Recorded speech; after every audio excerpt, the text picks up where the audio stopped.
questions. You must always ask permission to ask questions. You must always say something like, can I ask a couple of questions? Is it okay if I ask you a question or two? Whatever is your normal speech pattern, use your own personality, but somehow ask permission. Why would you do that? Because often when you come into a room, their barriers are up. Defense barriers are up. Here comes some sales guy gonna just steal my stuff. Yeah, she's so super slick, she's gonna steal my money. That's what they're thinking. But when you ask the question, can I ask you a couple of quick questions? You are giving in. You are asking permission. So you're saying, look, I'm not the super smart person in the world. I'm going to ask you some questions. And the barriers come down. In fact, often, the more strong person you have, their barriers come all the way down. Why? Because when they hear questions, they want to answer them so they can show you how smart they are. So the more ego person you have in front of you, the bigger ego they have. Yeah, I'm going to show you how smart I am. Barriers just came down. Make sense? Mm-hmm. Yep. Now, when you start asking questions, there's some rules on this. If you ask people, there's two common things taught. Thing number one, if you're ever in doubt, questions, questions, questions. I've heard this before, right? Lots of questions is the way to sell. Who's heard this before? Very common and totally wrong. Very common and completely wrong. You ask a bunch of questions, what happens to them? Think about it.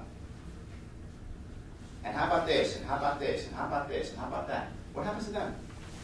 They tune you out. Yes, they do. They say, why don't you know this already? Why don't you know this already? Why are you bothering me?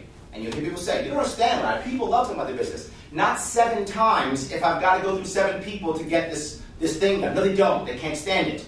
They don't want that. They want you to know already. You should know already. Don't ask 7, 10, 15 questions. Say, bad idea, you hurt yourself, and you make yourself a commodity. You validate that commodity that they want you to be. It's a bad idea.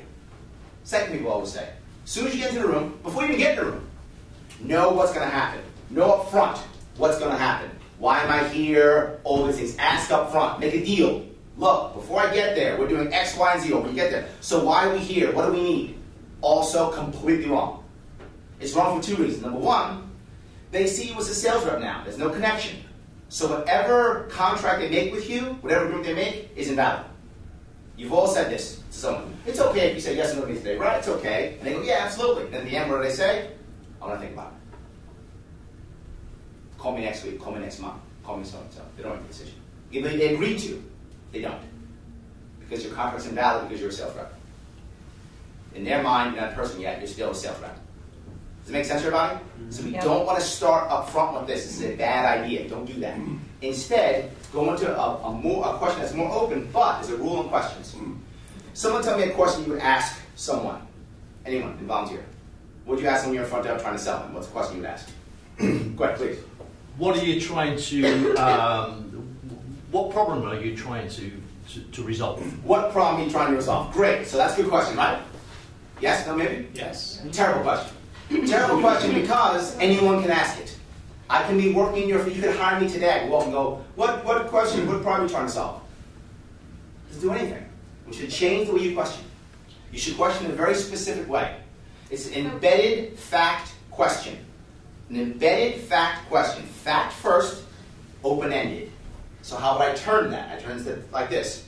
Well, who am I in front of in this case? Who's the fictitious customer or prospect? So say a facility manager that wants a air conditioning system. Beautiful. So it's something like this. And what company is he working with? What company does he work for? What kind of company? Is it a law firm? Is it a hospital? Law firm. Beautiful. So I say something like this.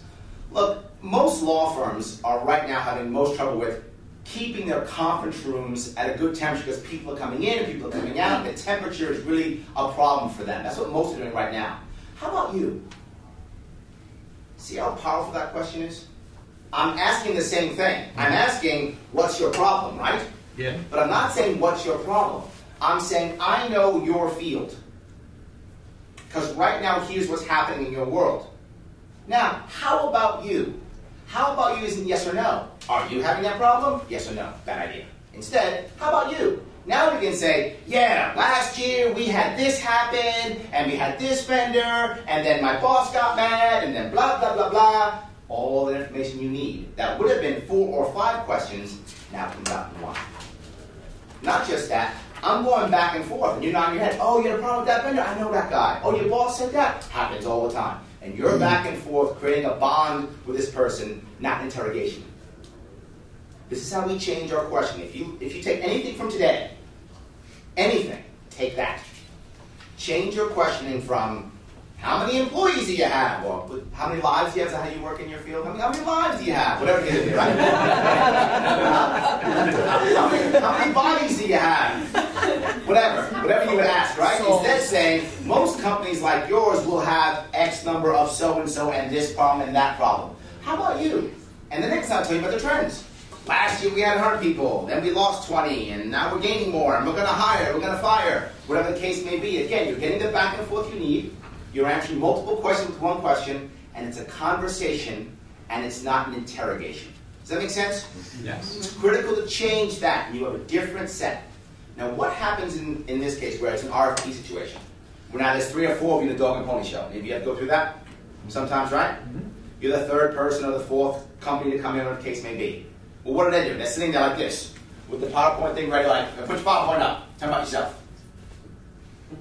You're going to ignore that. And that's going to feel awkward. But you have to ignore that. They're saying, please be a commodity. We're going to sit back and watch. And you must go, great, thank you. Put it up if they want to put your logo up or whatever you put for your PowerPoint, put it up. But still come in, meet the people, be friendly, and ask questions before you go through your PowerPoint presentation. Before, even if they don't like it. It's in their best interest to commoditize you. Don't be angry with them. It's right for them. They're doing the right thing for themselves. Don't be angry with them. But you can't let them. So still go through anyway.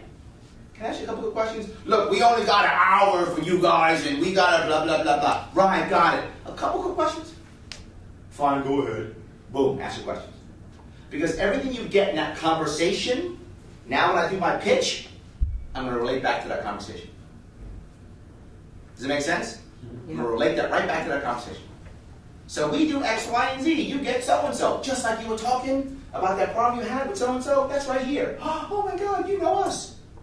It looks like that presentation was made just for them.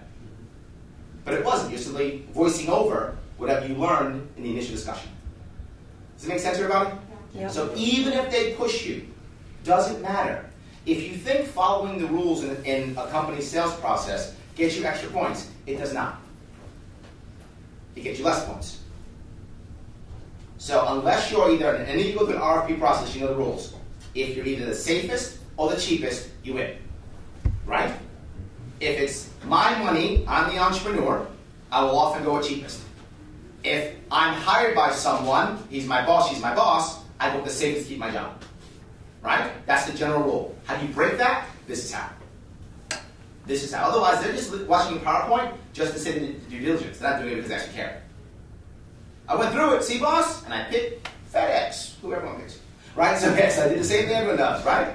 So we're going to make sure we change that by how we ask our questions.